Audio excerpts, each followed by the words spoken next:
Some melodies just stick with you. Decades later, you hear those opening notes and suddenly you're back in your parents' car or at a roller rink or watching Saturday morning cartoons. The 70s gave us songs that didn't just play on the radio. They became part of our lives. These are the top 10 catchy songs from the 70s that still make you smile. Number 10. Dancing Queen by ABBA.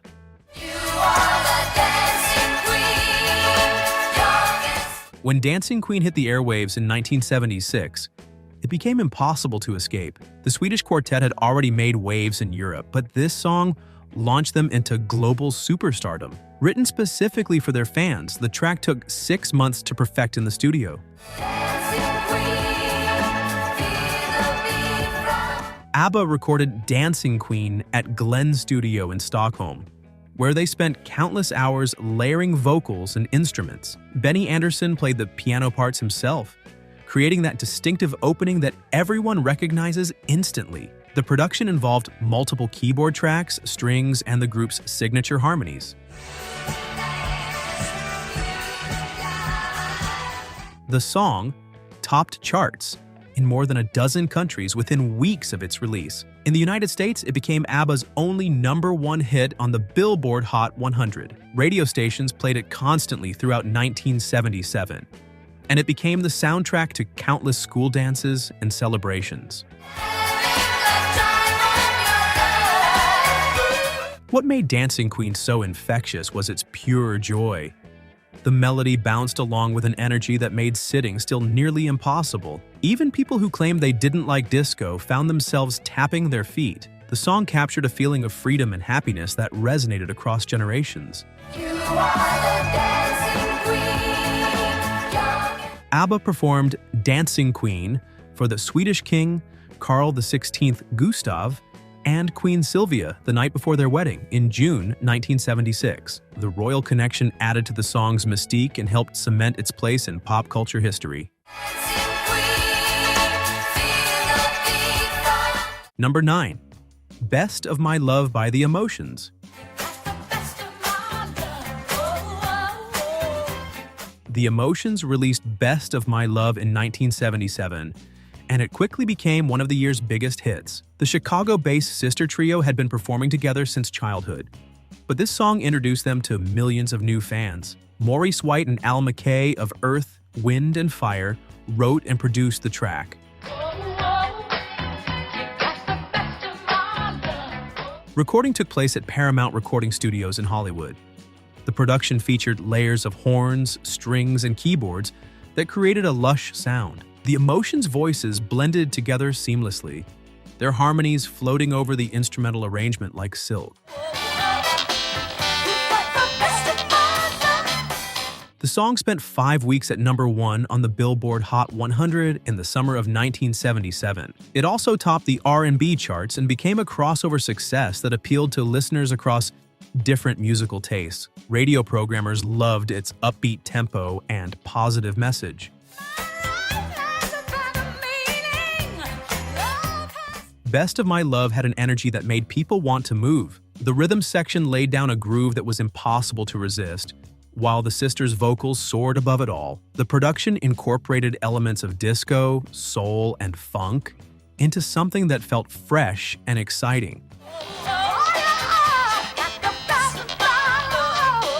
The Emotions won a Grammy Award for Best R&B Performance by a Duo or Group, with vocals for this song in 1978. It remained their biggest commercial success and introduced their sound to audiences who might never have discovered them otherwise.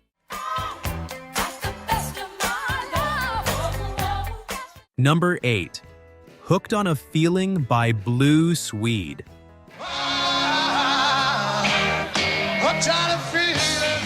Blue Swede's version of Hooked on a Feeling hit the charts in 1974, bringing a Swedish twist to an American classic. The song had been recorded before by B.J. Thomas in 1968, but this new arrangement transformed it completely. That distinctive Ooga Chaka introduction became one of the most recognizable openings in pop music history.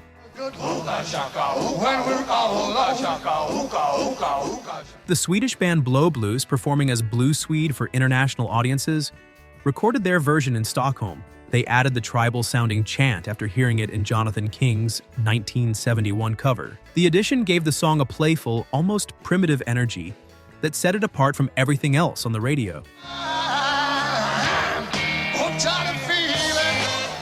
Hooked on a Feeling spent 1 week at #1 on the Billboard Hot 100 in April 1974. It sold more than 1 million copies in the United States alone. The song's success proved that a creative arrangement could breathe new life into existing material.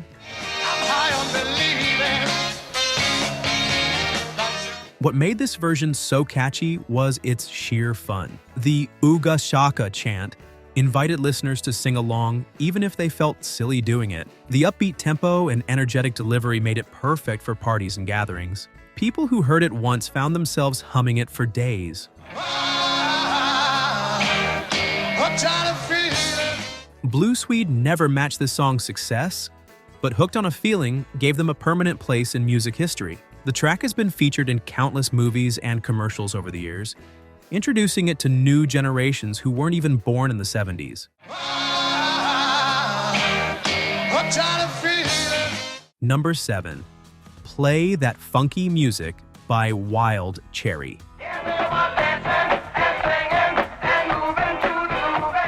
Y.M.C.A. released Play That Funky Music in 1976, and it became an instant phenomenon. The band had been playing rock music in clubs around Ohio when they noticed crowds responding better to funk. Lead singer Rob Parisi wrote the song, after a club patron shouted for them to play more funk music. The band recorded the track at Cleveland Recording Company. They laid down a groove that combined rock guitars with funk rhythms, creating something that appealed to fans of both genres. Parisi's vocals drove the song forward with an urgency that matched the tight instrumental work. Play That Funky Music hit #1 on the Billboard Hot 100 in September of 1976. It also topped the R&B charts, which was unusual for a predominantly white rock band. The song's crossover success showed how music could bridge different audiences when it was authentic and well executed. The track's catchiness came from its simple but effective hook. Once you heard that opening guitar riff, it stayed in your head. The rhythm section locked into a groove that made movement automatic. The call and response structure invited participation, even from listeners at home. Y.M.C.A. won the American Music Award for Best R&B Single in 1977. While they had other songs, none came close to matching the success of Play That Funky Music. The track remains a staple at weddings, parties, and sporting events nearly 50 years after its release. Number 6. Le Freak by Chic.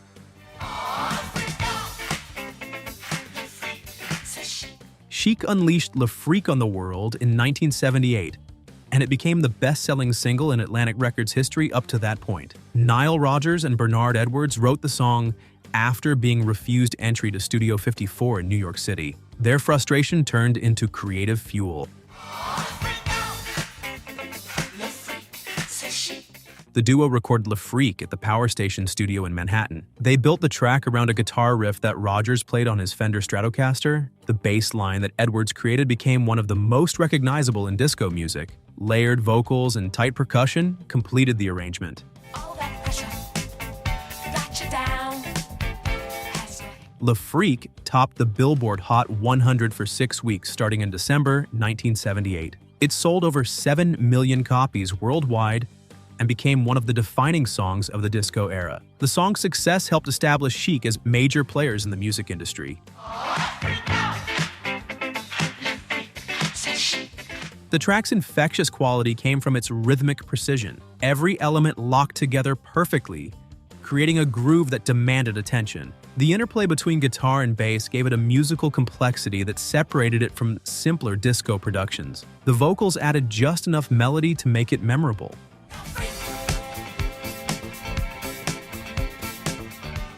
Chic performed Le Freak on numerous television shows, spreading its reach even further. The song's popularity extended well beyond disco clubs into mainstream culture. It became one of those rare tracks that people from different backgrounds could enjoy together. Number 5. Don't Stop Till You Get Enough by Michael Jackson.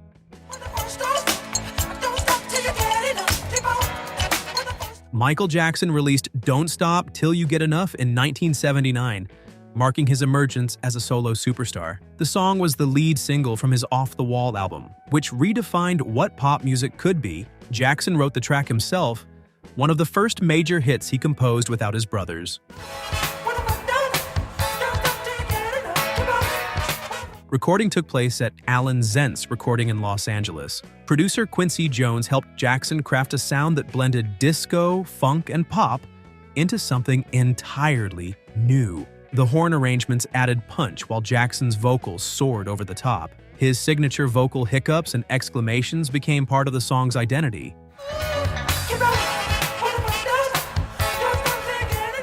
Don't Stop Till You Get Enough reached number 1 on the Billboard Hot 100 in October 1979. It also topped the R&B charts and became a huge international hit. The song won Jackson his first Grammy Award as a solo artist for Best R&B Vocal Performance. The song's catchiness stemmed from its building energy. It started with Jackson's spoken introduction, then gradually layered instruments until everything locked into an irresistible groove. The falsetto vocals in the chorus created a hook that stuck in listeners' minds.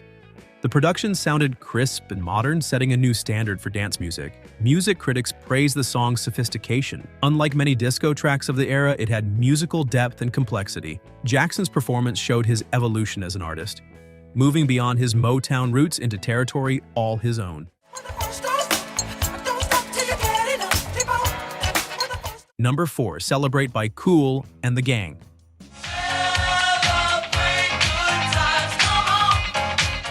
Kool and the Gang released Celebration in November 1980, though most people associate it with the 70s sound. The song was actually written to celebrate the band's success and the arrival of a new decade. It became an anthem that transcended its original purpose. The band recorded Celebration in New Jersey at their usual studio.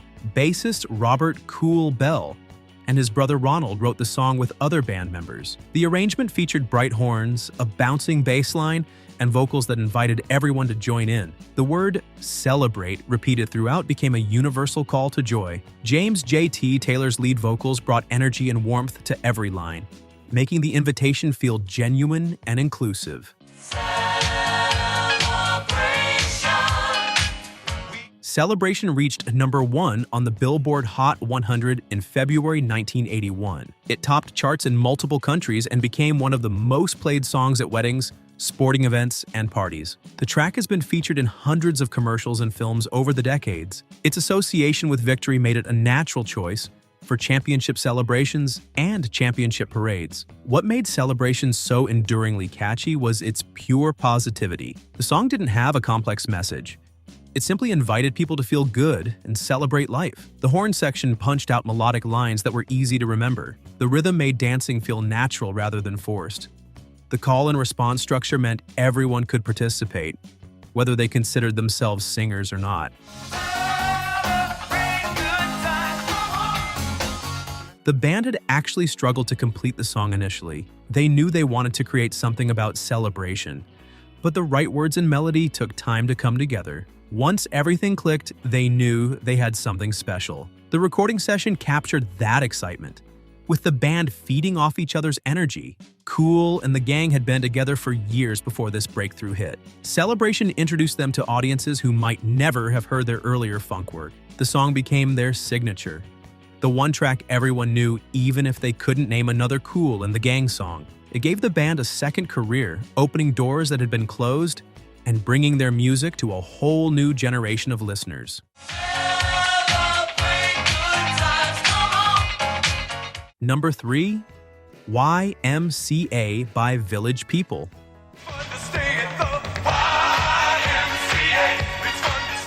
Village People released Y.M.C.A. in 1978, and it became one of the most recognizable songs in pop music history. The disco group, known for their elaborate costumes, created a track that encouraged audience participation through its simple dance moves. Jacques Morali and Victor Willis wrote the song as a tribute to the Young Men's Christian Association. Recording sessions took place in New York City. The production featured a driving beat, catchy horns, and vocals that spelled out Y.M.C.A. letter by letter. That spelling became the song's most memorable feature, inspiring countless people to form the letters with their arms. The horn section blasted out melodic riffs that complemented the rhythm perfectly, while the bass line kept everything grounded.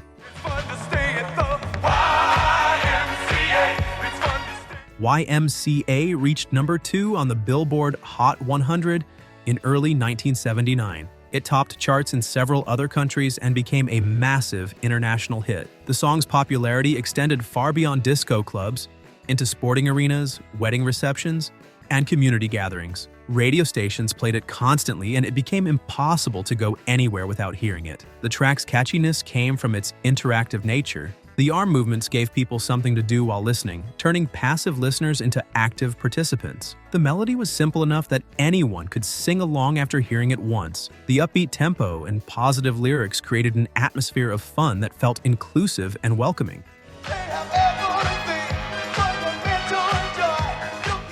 Each member of Village People represented a different masculine archetype.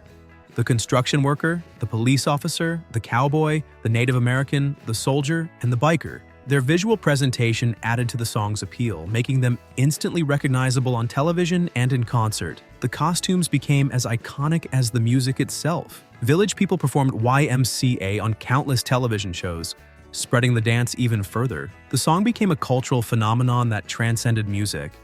It found its way into sports stadiums where entire crowds would perform the arm movements together. Wedding DJs made it a staple, knowing it would get multiple generations on the dance floor. Generations later, people still know exactly what to do when those opening notes play.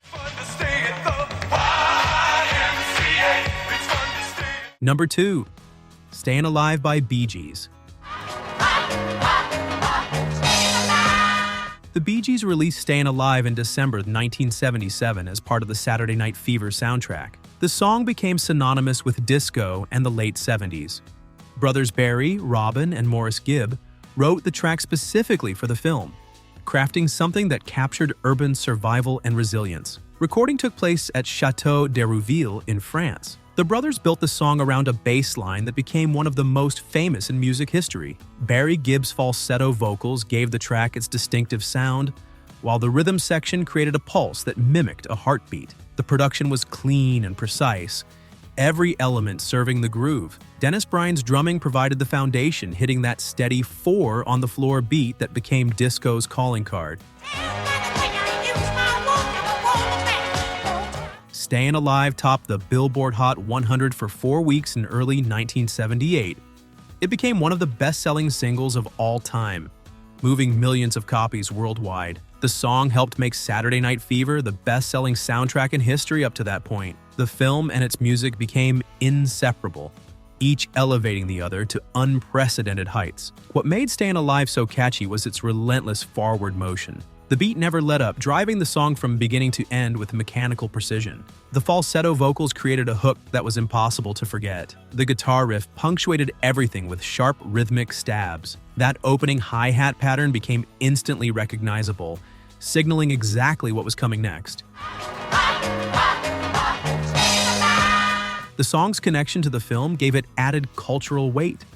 John Travolta's white suit and dance moves became as iconic as the music itself. People tried to recreate those moves at home and clubs, anywhere there was a dance floor. The track became the sound of Saturday nights everywhere, not just in Brooklyn where the movie was set. The Bee Gees had been making music since the 60s, but Stayin' Alive represented their commercial peak. The song became so identified with disco that when the genre fell out of favor, it initially hurt the brothers' reputation.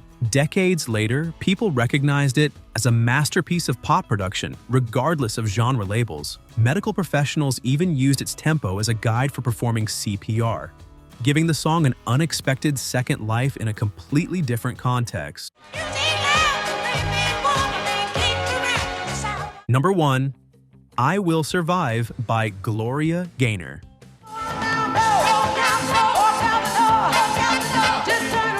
Gloria Gaynor released I Will Survive in October 1978, and it became an anthem that went far beyond disco. The song started as a B-side to her single Substitute, but radio DJs preferred it and began playing it instead. Freddie Perren and Dino Ficaris wrote the track, crafting lyrics about resilience and independence. Recording sessions took place in Los Angeles. The production featured a steady disco beat, sweeping strings, and horns that added drama. Gaynor's powerful vocals carried the emotional weight of the lyrics, starting soft and vulnerable before building to a triumphant declaration of strength. The string arrangement swelled at just the right moments, punctuating the emotional arc of the song.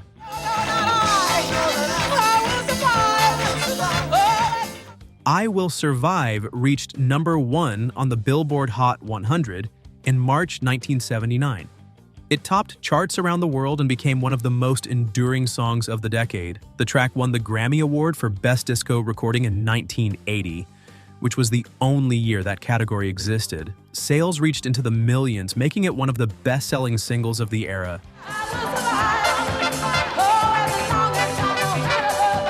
The song's lasting catchiness came from its universal message.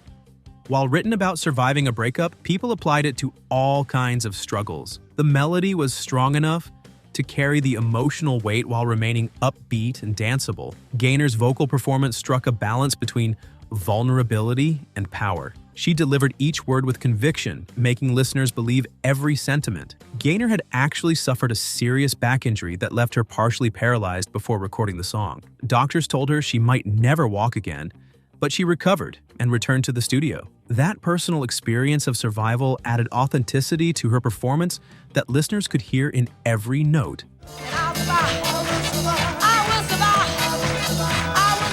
I Will Survive transcended its disco origins to become a cultural touchstone.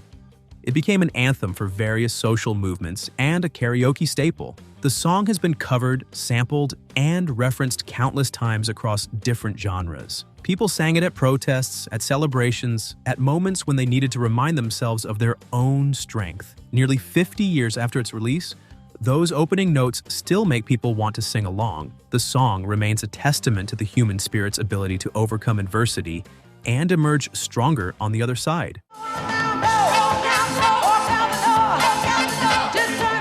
The 70s gave us music that became part of the fabric of everyday life. These songs didn't just play on the radio. They played at your wedding, your graduation, your family reunions. They were there when you got your first car, your first apartment, your first real job. The melodies stuck because they were crafted with care and performed with passion. They made you want to dance, to sing, to celebrate being alive. If these songs brought back memories, give this video a thumbs up and subscribe to our channel for more trips down memory lane. Drop a comment telling us which song was your favorite and what memories it brings back. Thanks for watching, and keep those classic tunes playing.